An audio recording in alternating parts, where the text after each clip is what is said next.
It was just another normal day when a group of kids gathered to shoot hoops in their own neighborhood. But what started as innocent fun quickly spiraled into a heated confrontation that no one saw coming.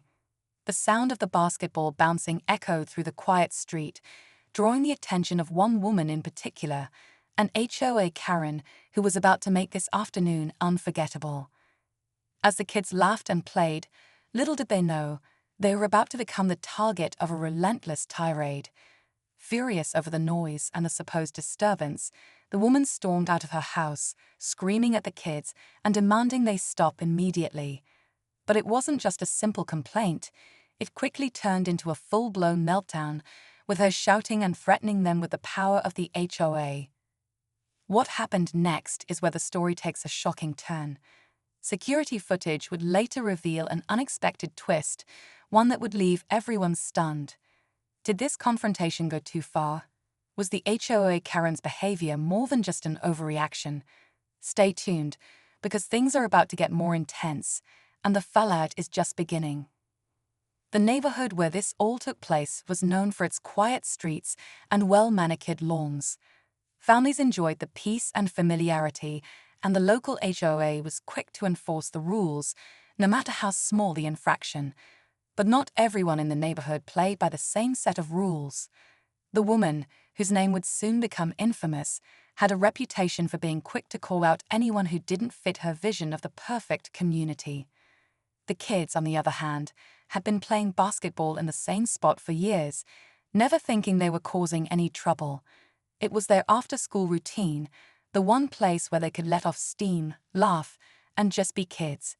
They were all familiar faces, part of a close-knit group that often hung out after school or on weekends. The basketball court was their safe zone, a place to escape from the stress of school, family life, and everything in between. But all of that changed the moment the woman decided to step outside. At first, the kids thought she was just having a bad day. After all, they'd had encounters with her before, but nothing like this. She was usually just a passive observer, shaking her head or muttering complaints from her porch. But today, something was different. Today, her anger seemed all-consuming. It was almost as if she had been waiting for an opportunity to strike. And strike she did, fueled by something far deeper than just the sound of a basketball bouncing. As the kids tried to brush off her outbursts, things only escalated. The woman, who was in her late 40s, had always been the type to carry a clipboard around, taking notes and inspecting every detail of the neighborhood. She'd call out neighbors for leaving trash bins out too long, or for having flowers that didn't meet HOA standards. But today, the kids had unknowingly crossed the line in her eyes. She wasn't just upset about the noise. She saw it as a personal attack on the quiet, controlled world she had tried to create. From her perspective, the kids were the embodiment of everything she hated about the neighborhood. Their carefree attitude, their laughter, and their refusal to follow the unspoken rules she'd tried to impose. It was all a threat to the image of perfection she had worked so hard to build. Her obsession with control had become her identity, and when it felt like the kids were pushing back against it, she lost all sense of reason. The tension in the air grew thicker. One of the boys, Jason, had always been the calmest of the group. He tried to reason with her, telling her they would wrap up soon and go home. But that only seemed to make her more enraged. She didn't want peace or compromise. She wanted dominance. Meanwhile, the other kids were frozen in confusion, unsure of how to handle someone so out of control. Jason's best friend, Ethan, a more impulsive kid, was ready to retaliate. He grabbed the ball and bounced it harder against the ground, hoping to throw her off, but that only fueled her fire. She stormed toward them, shouting for them to get off her property. What the kids didn't know, though, was that the HOA Karen had already started to escalate things behind the scenes. She had been calling the neighborhood security company, hoping to get them involved. As she screamed at the kids, security footage captured everything, every word, every movement, and every moment that would soon lead to a shocking confrontation. It wasn't just about noise or basketball anymore. There was something darker at play, something that would send this peaceful community spiraling into chaos. The air between the kids and the woman crackled with tension. As she continued to scream, the sounds of her voice echoing through the street, Jason and Ethan exchanged uneasy glances. The other kids were still stunned, but their unease was turning into frustration. This wasn't just a simple argument anymore, it was a battle, and they were caught in the middle of something they didn't fully understand. Why was she so angry? What had they done to deserve this? Jason, trying to keep the situation from escalating, took a step toward her. "Look, we'll stop in a minute, okay? Just." But before he could finish, the woman cut him off, her face contorted with fury. "No, you'll stop now. This is my neighborhood, and I'll be damned if I let a bunch of kids ruin it." Her voice was shaky, but there was a cold determination in it that sent a shiver down Jason's spine. At that moment, a car drove by, slowing down just enough for the driver to witness the argument. But the woman didn't care about the onlookers.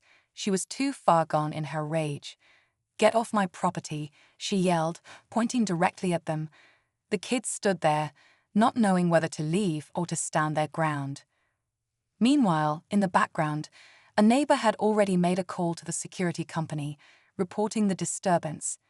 The wheels of bureaucracy were already turning, and soon a patrol car would be on its way. The woman didn't know that the security cameras had already been recording her every move. All her threats, all her yelling, would soon be captured and documented. But what the footage didn't show was what was about to happen next. Jason, still trying to defuse the situation, took another step forward, but Ethan, who had been growing more agitated, stepped in front of him. "Enough, man," he muttered. "Let's just go." But it was already too late. The woman's next move would be the one that no one expected, and the chaos that followed would push everything to the brink. As she stormed toward the kids, something shifted in the air, like the calm before a storm. The kids had no idea just how bad things were about to get. As the woman stormed toward them, her footsteps quickening, something in the kids' gut told them this wasn't just about basketball anymore. Ethan, already tense, looked back over his shoulder to check for help. But no one was around. The street was eerily quiet, save for the sound of her rapid footsteps, echoing like a ticking time bomb. The moment she reached them, she shoved Jason hard in the chest. It wasn't a simple push. It was a forceful, aggressive move, one that made him stumble back. Jason's face reddened, not from physical pain, but from the shock of the attack. Ethan stepped forward, ready to defend his friend, but before he could speak, the woman's voice cut through the air like a knife. "You think you can just play and make noise like you own the place? You're nothing but disrespectful brats." Her eyes were wild, her breath short and heavy, as if she hadn't realized how far she had crossed the line. But what came next took them completely off guard. As she reached into her pocket, the kids froze. Was she reaching for a phone to call security? No, what she pulled out was far more unexpected. A small piece of paper, crumpled in her hand, fell to the ground as she yelled, "I'm not putting up with this anymore. You kids have been warned. I've got all the proof I need to make sure this never happens again." Jason, still dazed from the push, squinted at the paper she had dropped. His heart dropped into his stomach when he realized what it was. It was a letter from the HOA, dated just the day before, and it had something to do with a formal complaint filed against one of the kids' parents, a complaint that could result in serious consequences. But that wasn't even the worst part. The woman, it seemed, was ready to use this to her advantage, threatening not just the kids, but their families as well. The stakes had just risen dramatically.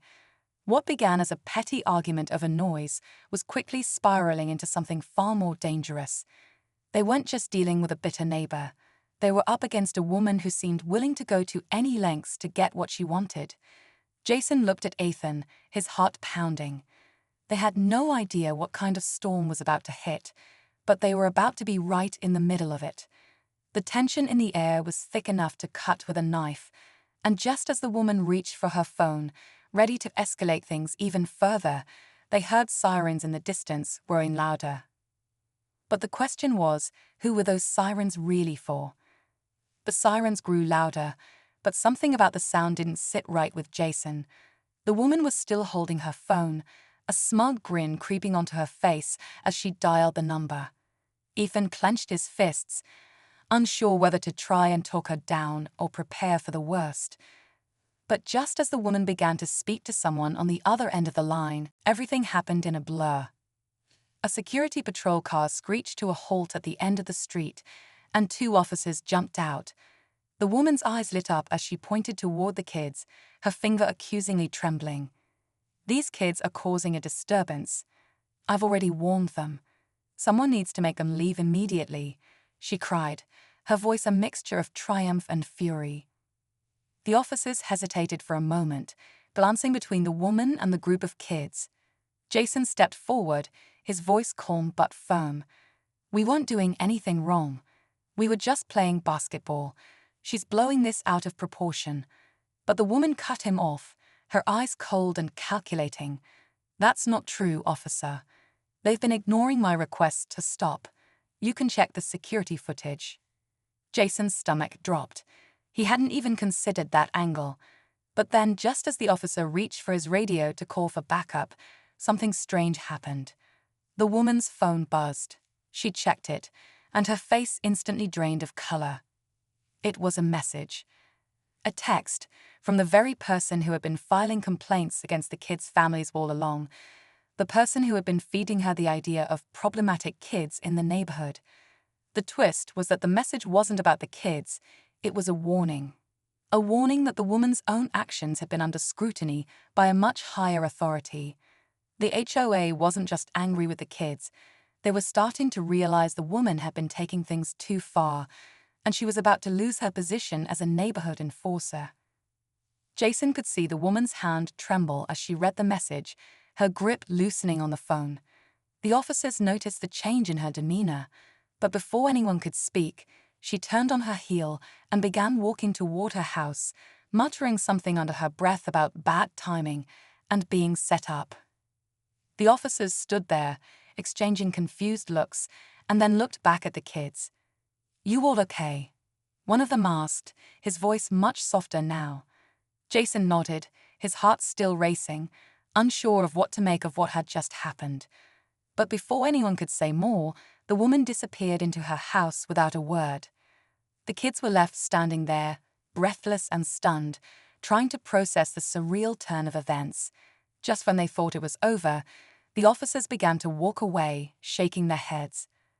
"Looks like she's been playing her own game for far too long," one of them muttered. As the sound of the sirens faded into the distance, Jason and his friends exchanged glances. The nightmare they'd just endured wasn't over. The neighborhood wasn't safe from the woman's influence, not by a long shot. But the one thing they knew for sure was that they'd never let fear control them again. Not when they knew the truth. And with that, they walked off the court, leaving behind the echoes of the confrontation, but taking with them the knowledge that sometimes the real power was in standing up for what's right. As the kids walked away from the court, the tension slowly began to lift. What had started as a simple afternoon of basketball had spiraled into a bizarre encounter, but in the end, they had stood their ground. The woman's power over the neighborhood had crumbled, and it was clear her control wasn't as absolute as she'd once believed. It wasn't just about her anger anymore. It was about the community's strength to push back against unjust authority. The kids learned something important that day. Even when the system feels stacked against you, there's always a chance to make things right by standing up for yourself. Jason, Ethan, and their friends had been pushed to their limits, but instead of backing down, they found their voice. They realized that their right to enjoy life, to play, and to be themselves in their own neighborhood was something worth fighting for. In the weeks that followed, the HOA Karen's influence began to fade. Word got out about the events that transpired, and neighbors started to question her authority. Though she still lived in the neighborhood, she became a less imposing figure. The kids, now more confident, resumed their games on the court, knowing they had faced the storm and come out stronger on the other side. And so, life returned to normal, quiet, peaceful, but with a newfound sense of unity among the community.